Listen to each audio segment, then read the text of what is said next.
Comunistas vão acabar se tornando libertários desse jeito, hein?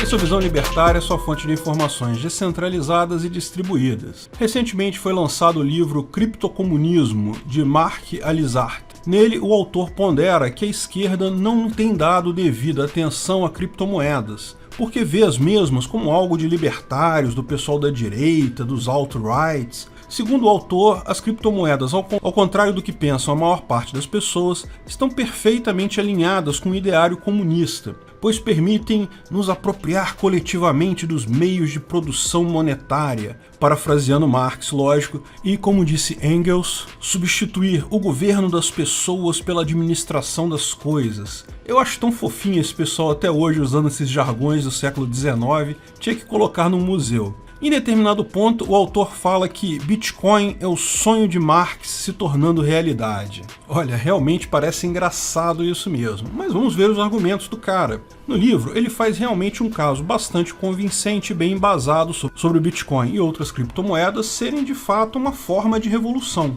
Como todo mundo pode se organizar de forma mais igualitária a partir disso. A esquerda está perdendo tempo ao não se ocupar de bitcoins e coisa e tal, é um ponto que ele levanta ao longo do livro todo. Mas no final das contas, eu vi dois grandes argumentos dele favoráveis à ligação entre Bitcoin e comunismo. O resto do livro é só frase de efeito e construção de um mundo ideal comunista, sobre blockchain e coisa e tal, não é um argumento em si, apenas conjecturas. Os dois grandes argumentos que ele faz ligando o Bitcoin ao comunismo é a questão da subversão da autoridade financeira mundial e a questão da democracia digital. Vamos a cada um deles. De fato, eu tenho que concordar plenamente com o primeiro argumento dele. Ele diz que Bitcoin subverte a autoridade financeira mundial. Segundo ele, Marx sempre atacou o sistema financeiro, mas não diretamente o dinheiro, a moeda. O dinheiro-moeda como ferramenta para trocas não é o problema. O problema é que esse dinheiro que temos aí hoje, segundo Marx,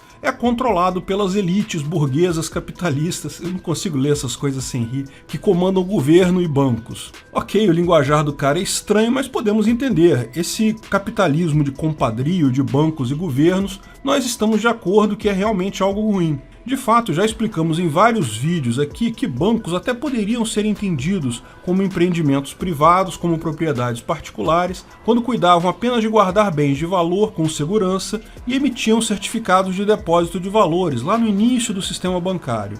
Mas hoje em dia, os bancos são praticamente braços do Estado para tudo. Existem tantas regulamentações do setor financeiro que esse se torna um oligopólio. Empresas pequenas não conseguem competir com os bancos gigantes devido à quantidade absurda de regulamentações impostas à força pelo governo. Ok, os comunistas entendem que os grandes banqueiros é que controlam o governo, nós vemos mais pela dominação pela violência, portanto os governos que dominam os bancos, mas é inegável que há uma grande simbiose ali, sendo impossível de fato separar onde termina governo e onde começa banco.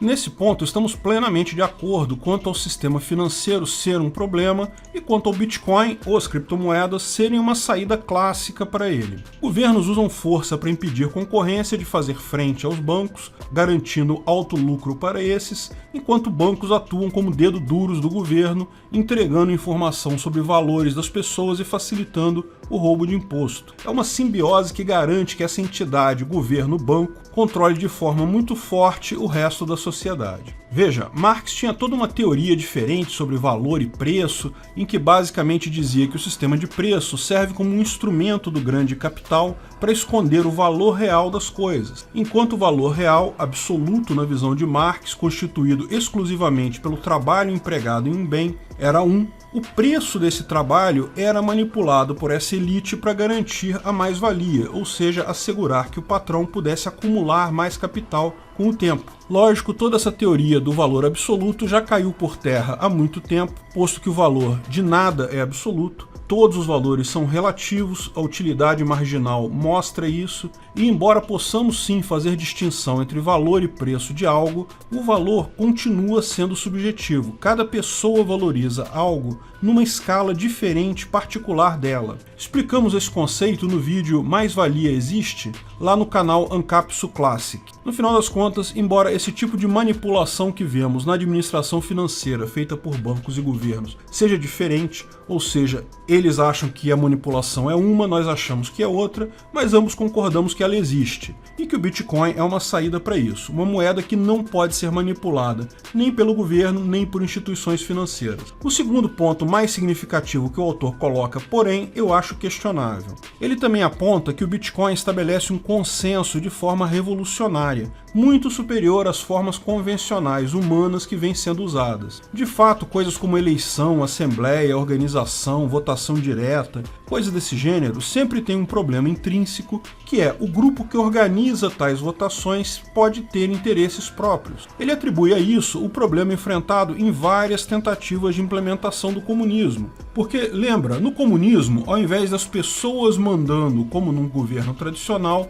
deveria haver apenas administradores dos bens comuns da sociedade. O problema é que, frequentemente, essas pessoas que se dizem administradoras acabam perseguindo seus próprios interesses ao invés do interesse da sociedade. Mesmo que votações sejam feitas, quem define a pauta da votação, quem conta os votos, quem implementa as decisões tomadas por todos, acaba tendo um poder muito grande. Havendo uma forma similar de consenso automático tecnológico, poderia-se chegar a uma democracia muito mais efetiva, posto que estariam afastados os interesses e ineficácias das pessoas envolvidas nesse processo. Lembra, em última análise, o mote utópico do comunismo é de cada um conforme sua capacidade, para cada um conforme sua necessidade, ou seja, prega que cada um deve receber o quanto precisa conforme a sua necessidade e pagar o quanto pode, ou seja, entregar todos os seus produtos do seu trabalho para esse bem comum. A grande questão é que sempre decidir quando cada um precisa e quanto cada um pode fornecer é sempre complicado. Em última análise, isso deságua no problema do cálculo econômico. Um administrador não consegue administrar essas coisas todas simplesmente porque não tem informações suficientes para isso.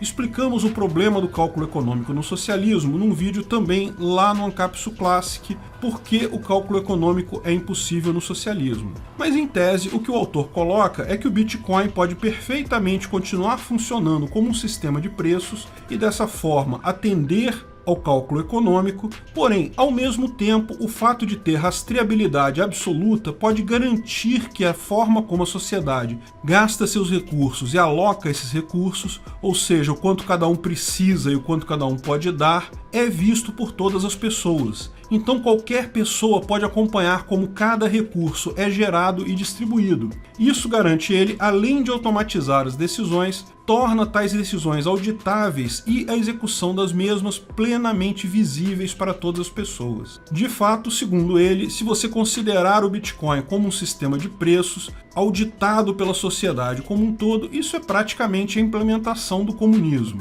Lógico, neste ponto nós libertários discordamos profundamente. Primeiro, porque já discordamos na premissa. Não cabe nem analisar a questão da distribuição igualitária de recursos. Acho que poderia sim ser justo que todos recebessem valores conforme a sua necessidade, se isso for voluntário entre um grupo de pessoas que participam desse acordo. O grande problema é na parte do dar conforme a sua possibilidade, porque trata o quanto cada pessoa produz com seu trabalho como algo absoluto, quando não é. Pessoas produzem pouco quando não têm estímulos para produzir, pessoas com baixo conhecimento tendem a produzir menos, enfim, pessoas produzem muito mais quando são estimuladas a isso. E não há estímulo melhor do que a possibilidade de usufruir os frutos do seu próprio trabalho. No final, a baixa produtividade, junto com a roubalheira na administração, é o que causou a queda de todas as sociedades que um dia se pretenderam comunistas. O autor até reconheceu a roubalheira que acaba permeando qualquer entidade do tipo governo,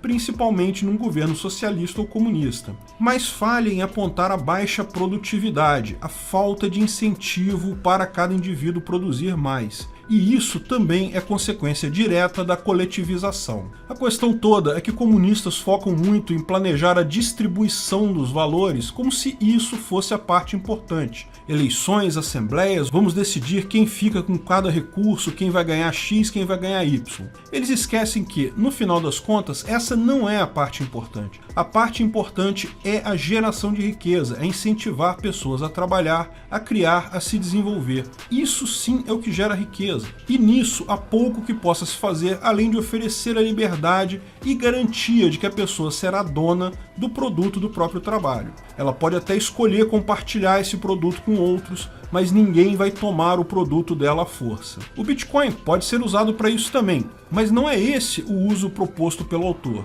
Se cada pessoa vai ter a sua carteira de Bitcoin, a sua propriedade privada, vai negociar livremente, então não estamos descrevendo uma sociedade comunista, mas sim uma sociedade anarcocapitalista. Agora, cabe lembrar que o ancapistão é capaz de comportar entidades de todo tipo. Como já explicamos, em tese, sendo o mundo anarcocapitalista, você pode ter países socialistas, comunistas, pode ter tudo ali dentro. Se você se junta com um grupo de amigos, compra uma área e decide fundar uma comuna, uma grande fazenda em que todos trabalham e tudo é distribuído gratuitamente entre eles, é seu direito fazer isso. Da mesma forma, o Bitcoin ou outras criptomoedas, com smart contracts, contratos inteligentes, podem sim ser usados para criar DAOs, Decentralized Autonomous Organizations, ou organizações autônomas descentralizadas, que nada mais são que uma gestão automatizada de bens comuns de um grupo de pessoas. Por exemplo, imagine que um grupo de pessoas é favorável à renda mínima e decida se reunir e fundar uma DAO nesse sentido.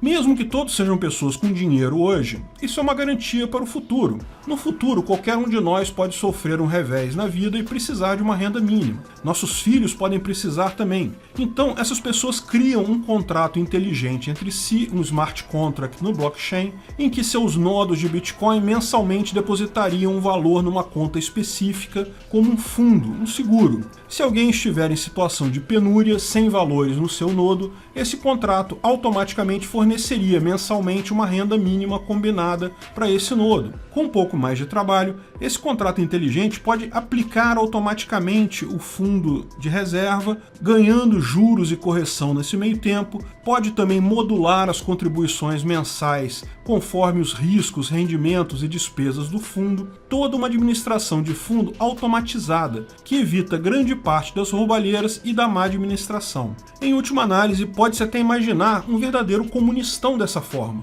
As pessoas não precisam ir numa área única para estar no comunistão, um grupo de pessoas se associa de forma que a renda delas todo mês é computada em conjunto e dividida igualmente para todos. Pronto, você criou um comunistão dentro do ancapistão usando o Bitcoin. Olha que beleza. A única diferença aqui é que tudo é voluntário. E esse é o ponto que o autor falha em levantar. O Bitcoin é essencialmente um mecanismo voluntário. Embora exista rastreabilidade absoluta, ou seja, todo mundo pode ver todas as transações que acontecem na rede do Bitcoin, não há ligação de carteira com a pessoa. Mais do que isso, cada pessoa pode ter quantas carteiras quiser. Eu também não sou obrigado a assinar contrato inteligente com ninguém. Tudo isso pode ser feito, mas deve ser feito de forma voluntária, no melhor estilo anarcocapitalista. E isso é uma mudança muito drástica em relação à proposta comunista, que forçosamente requer a participação completa da população e controle sobre quem tem o que e quem ganha o que, não apenas o controle das transações. Além dessa falha básica, um outro ponto que o autor erra é comparar libertários com a direita, ou pior, com a alt-right. Imagina o autor, certamente por desconhecimento, que a alt-right seja entusiasmada com criptomoedas. Podem haver alguns que são, mas esse não é o fato da maior parte das pessoas. Ao contrário, os poucos fóruns de alt-right que eu tive acesso, muitos consideram o Bitcoin como mal, uma arma dos globalistas que querem usar isso para controlar o mundo. De fato, para um nacionalista, alguém que se importa com a sua pátria, com o seu país, ou até com a sua raça, vá lá, ter uma moeda global que todo mundo pode usar não é uma coisa muito boa. E por fim, cabe lembrar que o livro também foi profundamente criticado por comunistas e socialistas, digamos, mais tradicionais. Os argumentos, desde a mineração do Bitcoin visa lucro até Bitcoin não é uma tecnologia verde, foram levantados. Se você acha que nós libertários somos desunidos e temos pautas contraditórias, meu amigo, eles estão muito pior nesse aspecto. O fato é, no final das contas, é que o Bitcoin é uma ferramenta. E como toda ferramenta, pode ser usada para muitas coisas. Ele não pertence a ideologia alguma e nada garante que vai ser sempre usado para o bem. Ferramentas podem sim ser usadas para o mal. O fato é que não há como negar que é uma ferramenta maravilhosa e se encaixa como uma luva nos propósitos libertários. Mas é lógico, a gente sempre tem que estar atento porque o uso que será feito dessa ferramenta depende muito de como nós vamos direcionar o desenvolvimento dela. Obrigado por sua audiência. Esse artigo foi sugerido por Otávio Azevedo, escrito e narrado por Peter Turguniev.